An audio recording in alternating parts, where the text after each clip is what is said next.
Thanks for joining us here on the Tom Robbins Show. I'm Paul Condry. I'm the president and founder of the Regional Radio Sports Network. Tom, to my far right. In the middle, Dr. Marco Clark, the brand new president of Holy Cross College. Glad you can join us here for the inaugural Tom Robbins Show. Tom, I'm excited today here to be a part of this program and get this thing off and running. And I know for you, coming off your best season in women's basketball history, in addition to being the athletic director, I know you're excited because the guy here to my right and to your left, respectively, has a unbelievable athletic tradition, coach, understands the dynamics of what we're at. So let me start with you, getting a chance to work with someone who has a really prolific athletic background.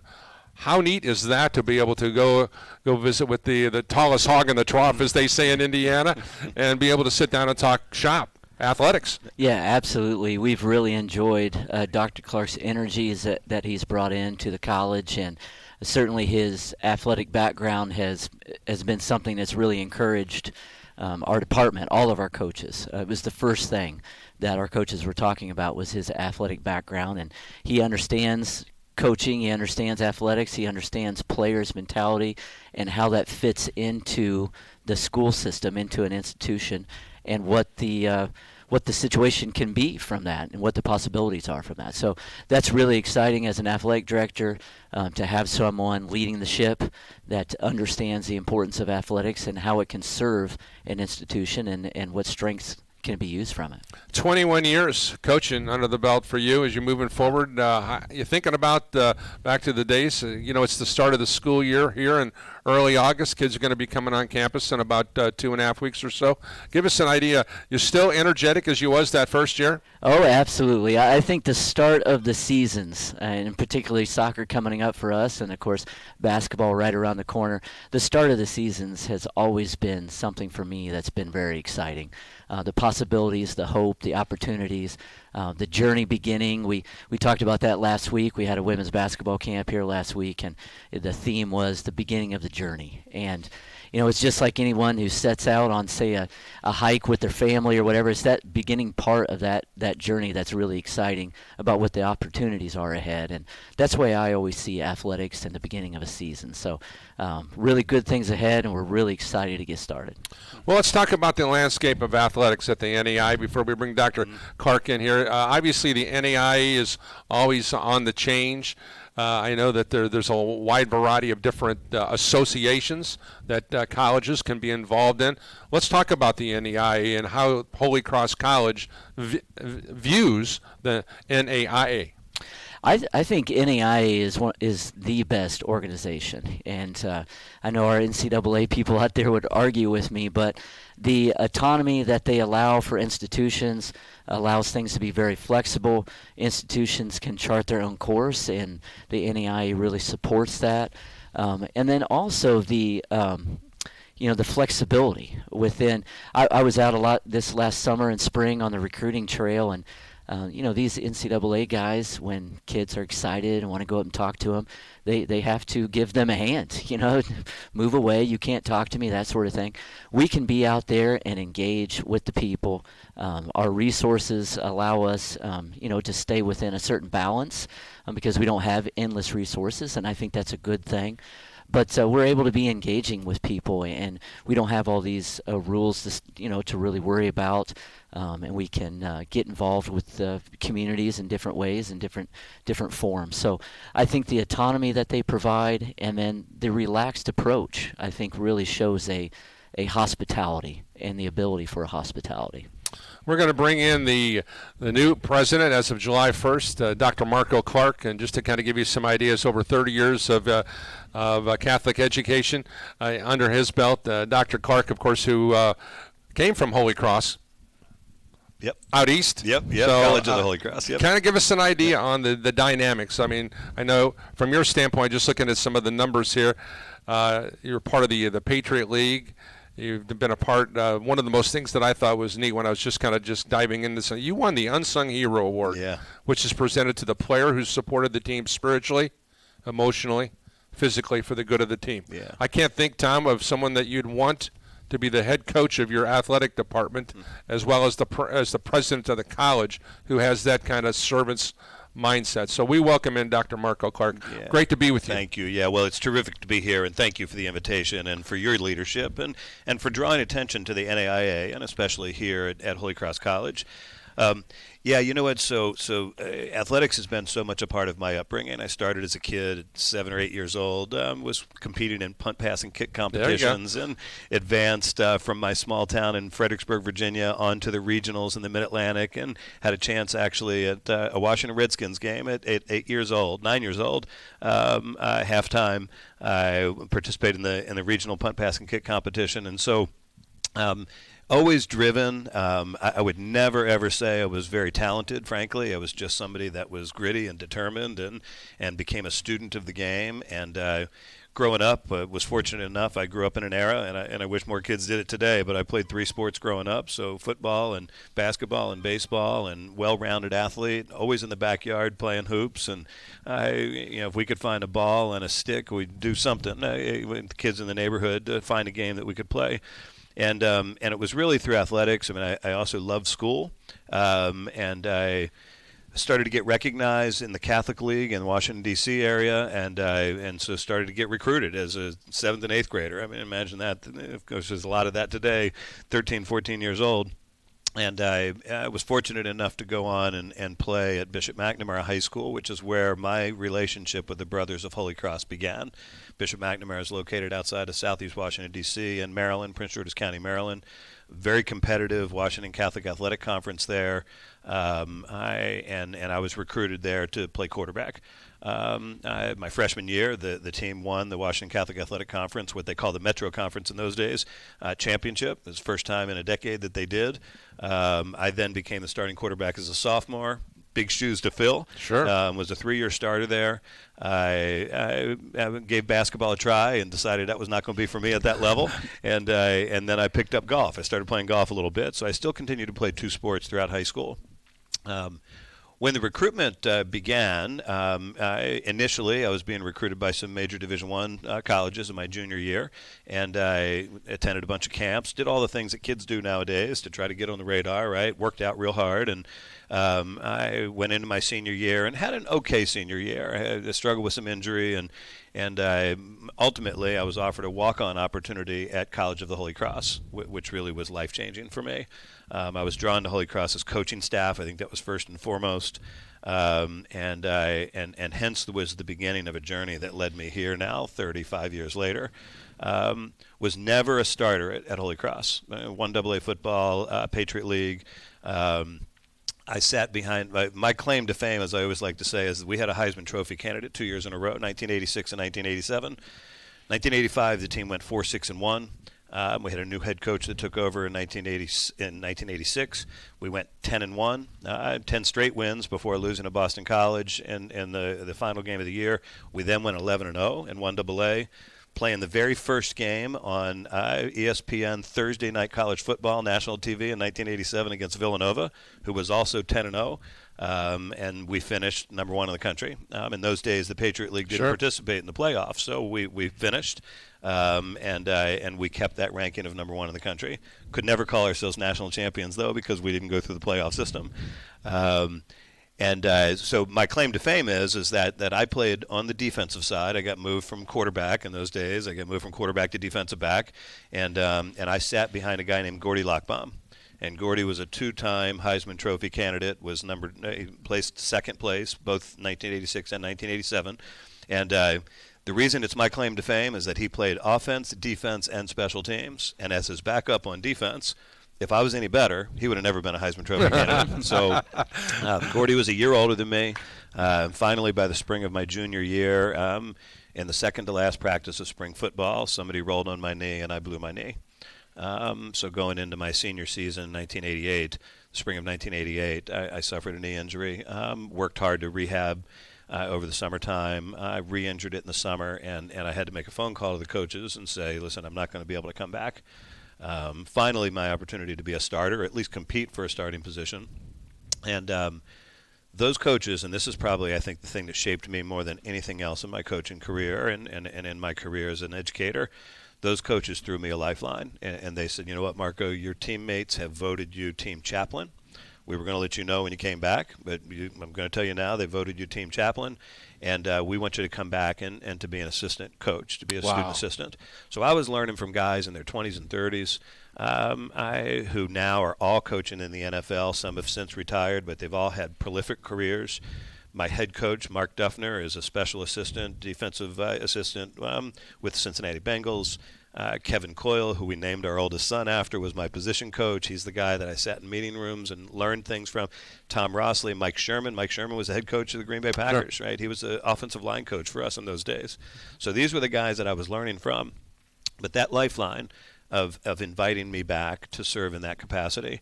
And then at the end of the year, my teammates voted me this Unsung Hero Award winner. And we went 9-2 my senior year. Started off 0-2 after an 11-0 season. And I take a look at it, 1988, you'll see that there was a miracle play on the final kickoff.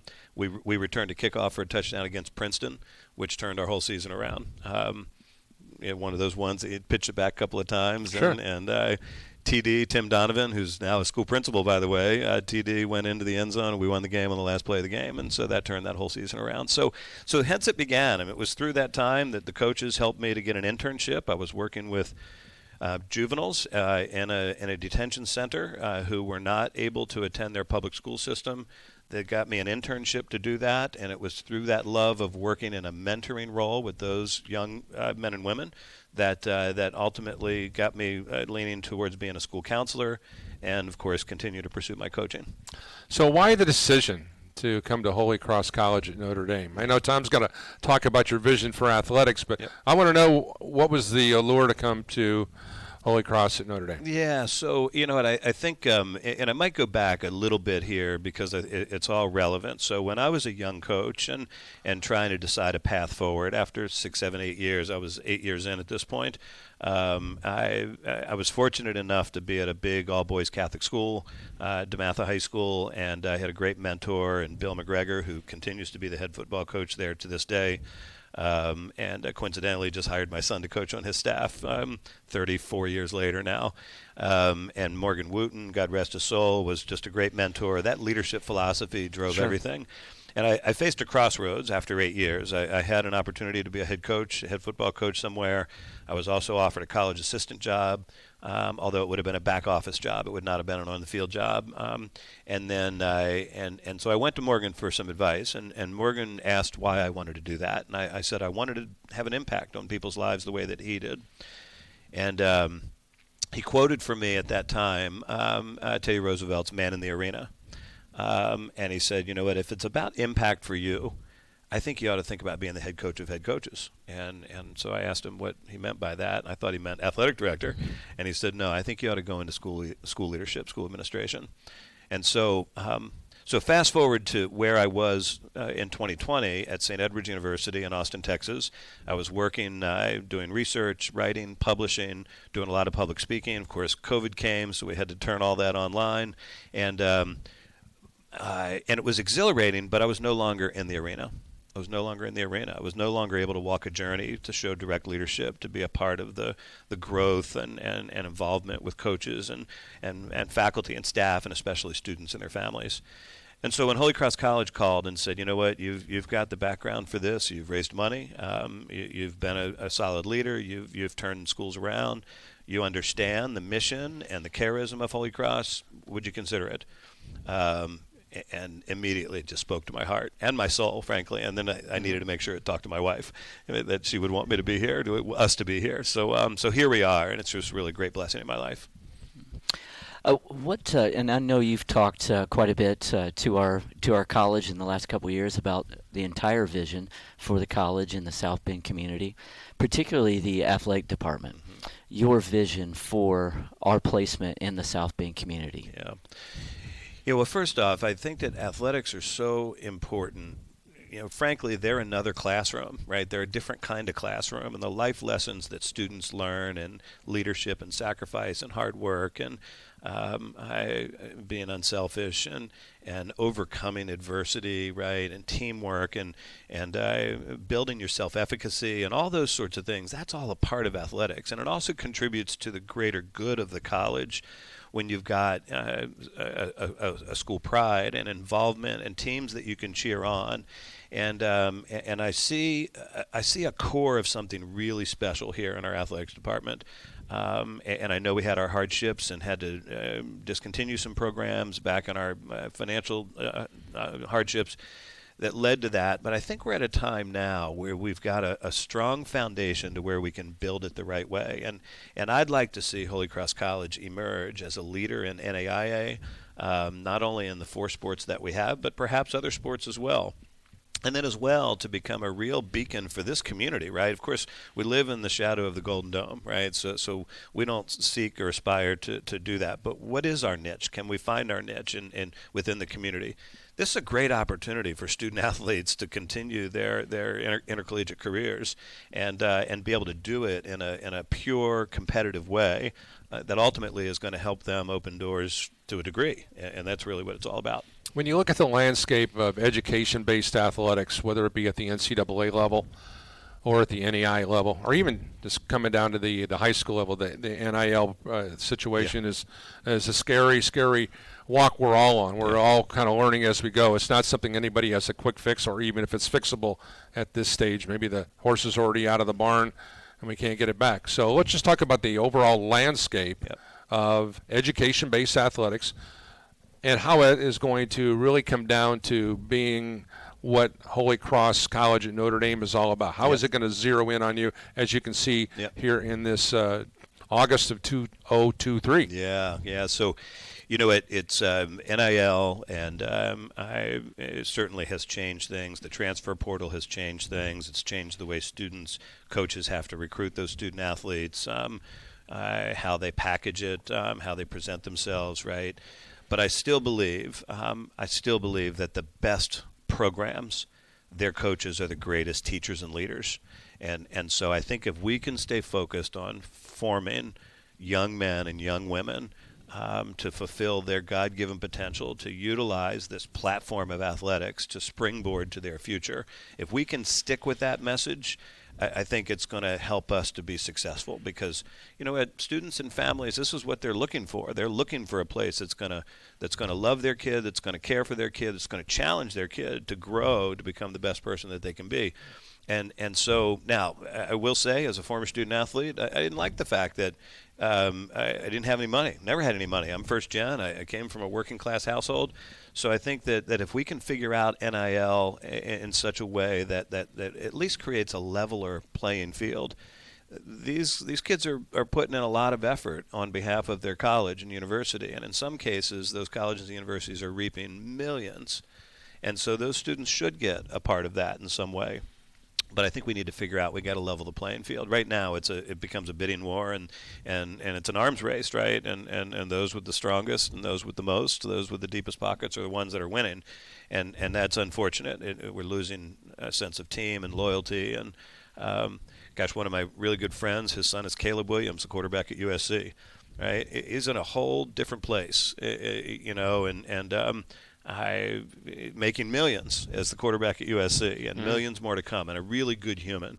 He's a very well-grounded young man. Now, I hope that the Irish will take it to him here later this fall. But I think it's difficult. If he didn't have that grounding, I think it's dangerous. It's risky, and what are we setting our students up for if we're not providing them with a strong foundation? Tom, 21 years behind you now, looking at coming up here, 22 and beyond. We've all been influenced by our high school coaches, our college coaches, whatever the case. Dr. Clark, same thing with you. When you look back on those coaches that influenced you, Billy Graham once said that a coach can make an impact on a student far more than probably anybody else is going to be in their lifetime. So let's talk about the mission that you're really, really on, and that's trying to impact the lives of kids. There were people who impacted your lives, and you're trying to, if you use the corny phrase, pay it forward, but it's really the truth. So talk about the importance of continuing on what has happened to you in the past. Absolutely, and that's the beauty of school sports or school-based athletics, is it's within that context of education and preparing you for the next step in your journey in life. And we've all had those great influencers in our lives, and then to be able to do that for that next group, for that next generation. And you asked me when we first started about, are you still excited about, after 21 years of coaching, are you still excited about the new season ahead? And it's a resounding yes, but it's a resounding yes because of what you just talked about right there. It's a fresh, new group of young people. These young people are not the same individuals that I coached 20 years ago. These are different individuals. And each year presents that challenge.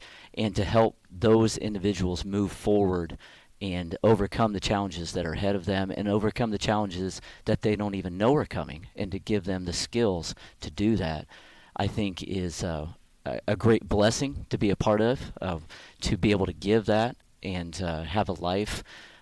Once you're done with coaching, to have a life look back of being able to do that and have given that to so many people is a tremendously rewarding thing. Dr. Clark, I think if we look back on the ultimate coach, Jesus Christ, talk about servants leadership. I mean, I think that some of the people that you've talked about who influenced your life, to have a servant's heart like Jesus, I certainly think at this stage in today's society, with all the craziness going on in our world here in 2023 and all kinds of things that are totally out of our control, but if people can see Jesus in how we act, behave, how we talk, how we run our programs, how we run this institution, Holy Cross at Notre Dame, I think people are going to, that's automatically going to draw people there. And Tom and I were talking earlier about, mission trips and things that are stuff like that are always an important part of different things. Can you speak to the mindset of being this a Christ-centered institution? First and foremost, I mean, the Brothers of the Holy Cross, we talked about that. And what's interesting thing people may or may not know, Dr. Clark is the first president of Holy Cross who's not a Holy Cross brother or priest. And so you bring nothing against anybody else in the past, but you bring a fresh, you've been out in the real world and you got knocked around a lot. I mean, failure is the greatest teacher in the world. Now you're going to bring that Christ-centered mindset here to this institution. So I know that's a long thing to talk about, but in our closing moments here, share your vision on that. Yeah, well, we've got Scripture to rely on. Certainly, Scripture talks about the gifts of the Spirit, and there are multiple gifts, right? There are multiple gifts all of us bring. So I look at it from an institution perspective. We've got tremendous faculty in theology and in chemistry and in business and in computer science and so many other departments and divisions there, in English. Equally so is with our coaches, right? And so their gift of the Spirit, right? Any great work, Congregation of Holy Cross says that any great work is not the work of one hand alone. It's the hands of many. Exactly. So we're all the hands and the feet and the legs and the heart and the mind, the eyes, the voice of Christ. And so we have to see that within ourselves each and every day, that is at the very core of who we are, what it is that we do.